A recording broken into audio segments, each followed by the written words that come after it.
观众朋友们好，这里是大时局，我是月音。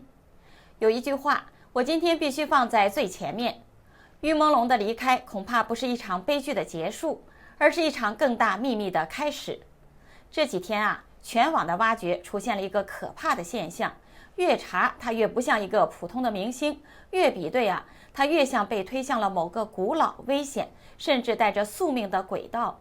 有人说他像朱元璋，有人说他是黄麦，但最新炸裂的不是这些，而是他的背后，他被接触的人，他被拖入的圈子，每一条线都指向同一批姓氏、同一个家族系统、同一种力量。当全民还在讨论他的脸像不像某位皇帝的时候，有灵媒说他的命格太亮，命理师说他被挑中了，甚至有人直指他不是意外，而是祭品。同一时间，另一条线却更让人背脊发凉。蔡家、辛家、柯家三个看似没有关系的姓氏，被网友硬生生挖成了一条从宋末、元朝、明朝延伸到今天娱乐产业链的黑暗族谱。而沿着这条线往后查，你会发现，这早就不是八卦了，而是牵动到了一股能让某些人放狠话、1亿个你加起来都掀不起风浪的势力。更诡异的是，就在这些线索被拉开的同时，另一位早已沉寂的名字李玟突然被重新放上台面。他揭露的黑幕，他踩到的利益，他离世的疑点，像是和这整个故事在暗处连成了一张更大的网。所以今天我们不讲流量，不谈阴谋论，我们只问一句：怎么会有一场事件把明朝宗室、潮汕族谱、娱乐资本、家族权力、明星离世全绑在一起了呢？是巧合吗？还是有人把线索往同一个方向扯？今天我们把所有藏着的线索一条一条的拉开。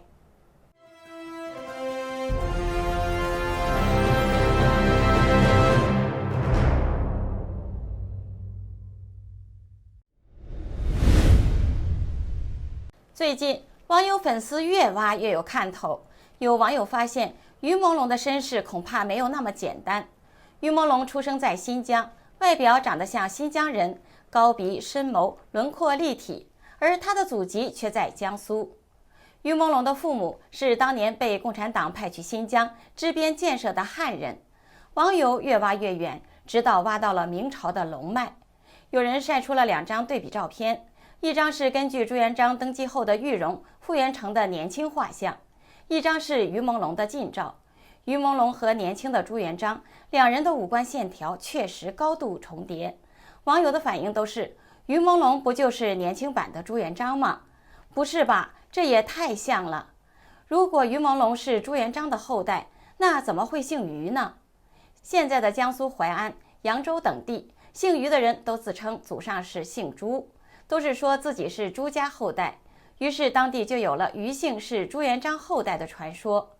明末清初，明朝朱氏的宗室后人为了避祸，纷纷隐姓埋名，其中的典型代表就是明崇祯帝的皇四子永王朱慈照，带着妻小在江南低调生活了许多年，一直混到康熙年间后期，75岁的时候才被发现。传言虽然越来越玄，但也不是空穴来风。美国的灵媒 Mrs. Dean 在跟于朦胧通灵时，看见了2个字：明朝。这还没完，命理师马先也曾经说过，于朦胧就是小皇帝命，他被中共权贵选中，就是要夺他的气运，替天子续命。英国的灵媒泰威廉姆也直接爆料，于朦胧的灵魂告诉他，他亡于献祭。这些说法虽然无法证实，但网络早已炸锅了。中共选择黄脉后人夺运延寿，朦胧真的有龙气，否则怎么会被选中？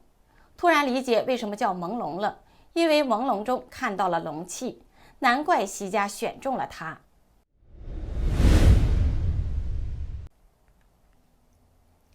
没想到于朦胧的祖籍这头还没查明白，而另一边一挖，于朦胧案子背后的主要势力蔡家也牵出了一段明朝往事。在潮汕地区有辛柯蔡一家人的说法，要是按照这个说法，辛齐就是另一个蔡齐，那这又是怎么回事呢？我们首先从南宋末年说起。泉州当时有位顶级的富商叫蒲寿庚，这位蒲老板的祖宗最初是从阿拉伯来做海上贸易的，一代一代的飘到了中国。蒲家先在广州做贸易，后来又一路飘到了泉州落脚。宋朝对蒲家也是挺好，各种优待都给到位了。但南宋的局势急转直下时，北方的政权一路南推，宋朝皇室逃到了泉州，准备指望蒲寿庚的海上力量翻盘。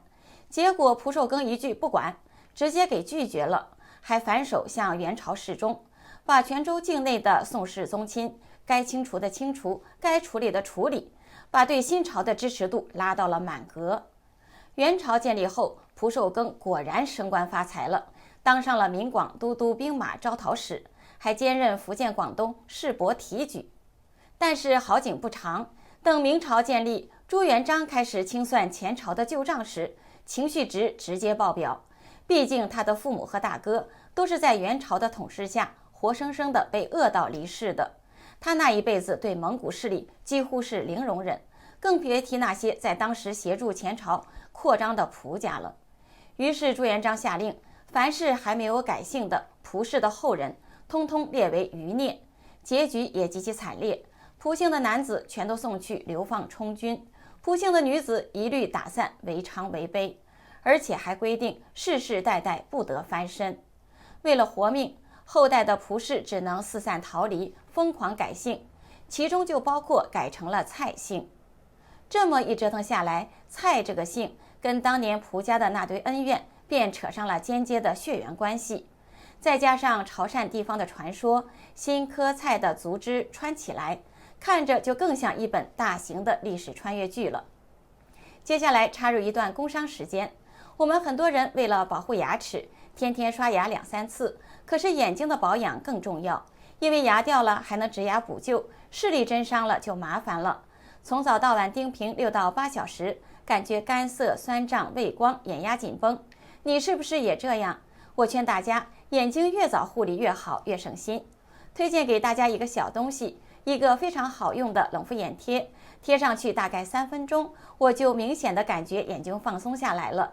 这个眼贴里面有3种植物萃取成分，贴上去清清凉凉的，可以帮你缓解蓝光带来的压力，维持泪膜滋润。有86%的人反馈使用了之后更放松、更滋润。那么怎么用更到位呢？如果你是日常保养，可以每周2到3次给眼睛做个小 SPA。如果眼睛已经明显干涩，或者最近用眼很多，可以增加使用频率。白天用2到4片分时短贴，晚上6片连贴6到8小时睡一觉。这个眼贴在工作、睡觉的时候都可以用。我的很多同事就是直接贴着工作，一开始会流泪，适应了之后就好了。用完撕下来不扯皮也不花妆，每天不到半杯咖啡的钱就能给眼睛一份长期的守护。需要的朋友就点击下面的链接，输入我们的优惠码大10局，还可以享受95折优惠。在于朦胧的案子中，为什么天娱传媒、798Cube 这些关键线索的背后都姓蔡呢？有网友挖出天娱传媒背后的大佬蔡怀军是芒果超媒天娱传媒的董事长，新奇新小熊或者叫蔡奇是北京89娱乐文化传媒有限公司的股东，蔡军武是北京七星华电科技集团有限公司的董事，该公司投资了北京89娱乐文化传媒有限公司。七星集团是798的物业公司，蔡义全福建君宝服务集团有限公司董事长，蔡以家又名蔡正军，网友爆料是蔡奇的私生子。这一个大菜园子都与于朦胧的案子相关，所以为方丽电影站台的赵丽华才敢叫嚣威胁，就凭你1亿个你加起来摞一起都掀不起任何的风浪。他这肆无忌惮的狂妄，实际上就是于朦胧的案子的背后藏着一个庞大的高层势力，难以得罪。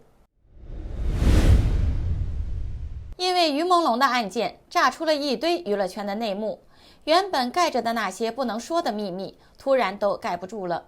其中让人倒吸一口凉气的还有一个名字，李玟。李玟的离世原因，自媒体微语看世间的主持人表示，李玟曾得罪过权贵人物。一句惊雷牵出了黎瑞刚的名字，与李玟的离世存在着不容忽视的交集。其实，黎瑞刚这个名字曾经出现在于朦胧的案子中，但没有引起太多人的注意。作为华人文化集团的董事长，据传黎瑞刚是天娱传媒的主要投资人之一，他的名字被提到过一次，然后就消失了，没有讨论，没有深挖，格外诡异。李玟生前公开控诉的《中国好声音》曾经是国民级影响力的存在，但节目越火，背后的水就越深。他的制作公司是灿星文化，从灿星文化一路往上查，你会看到是谁在掌盘呢？灿星隶属于星空华文传媒，而星空华文则是中国华人文化产业投资基金与澳洲新闻集团合资成立的。谁在掌控华人文化？门面担当是董事长黎瑞刚，但真正的主人是李彤。李彤又是谁？前中共政治局常委，主管意识形态的李长春的大女儿。所以这个中国好声音的背后势力应该是李长春家族，而这条线的交汇中心就是黎瑞刚和李彤。据悉，黎瑞刚和李彤的关系极其密切，甚至被形容两个人几乎形同夫妻。认识李彤后，黎瑞刚仕途的速度可用火箭级来形容，迅速在上海广电系统崛起，40岁出头就坐上了上海市委办公厅主任的位置。然而，李彤还有别的盘算。黎瑞刚被选中，成为李长春家族的财务袋子，他被推到前台，操盘号称中国最顶尖的文化产业投资资金华人文化集团，就是掌控中国好声音整个产业链的那个庞然大物，而李彤本人则在幕后控制大权。一开始，黎瑞刚是一边担任政府要职，一边兼任私募基金董事长。这种官与商同时并进的模式，不可能没有高层默许。直到2015年，他辞去政府职务，全身投入华文集团，从官场转型成为整条媒体产业链上的枢纽人物。有了李长春家族的政治影响力，中国好声音的节目价值也就被包装出来了。在黄金的10年中，中国好声音一度跃为影响力最大、商业价值最高、广告收入疯涨、海选遍布全国，一季比一季更赚钱的娱乐印钞机。而这台印钞机却因为一个女人停了。作为节目导师，李玟出面公开控诉节目组的种种黑幕，导致舆论反扑，广电下场，节目被迫停播。这对华文集团、星空华文和灿星文化来说，不只是丢脸，而是真金白银的巨大损失。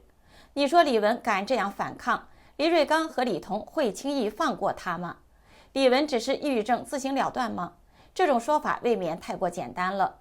虽然目前没有确凿的证据，但是大量的疑点依旧是存在的。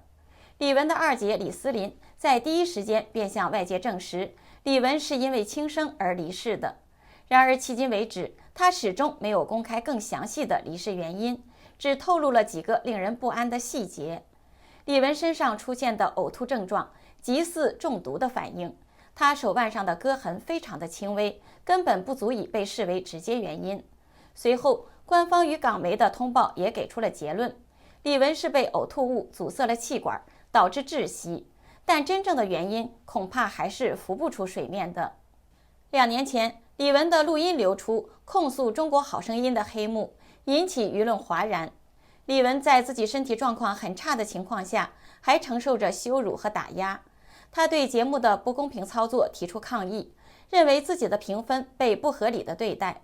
他被剪辑、被封口、被孤立、被对付、被报复，直到最后摔倒在舞台上。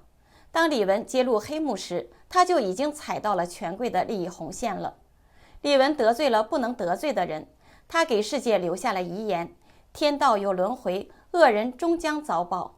这是一个人看透黑暗后的最后倔强。这里是大时局，感谢您的陪伴与思考，请订阅、分享并打开小铃铛，一起在动荡中坚守真相，在黑暗中点燃希望。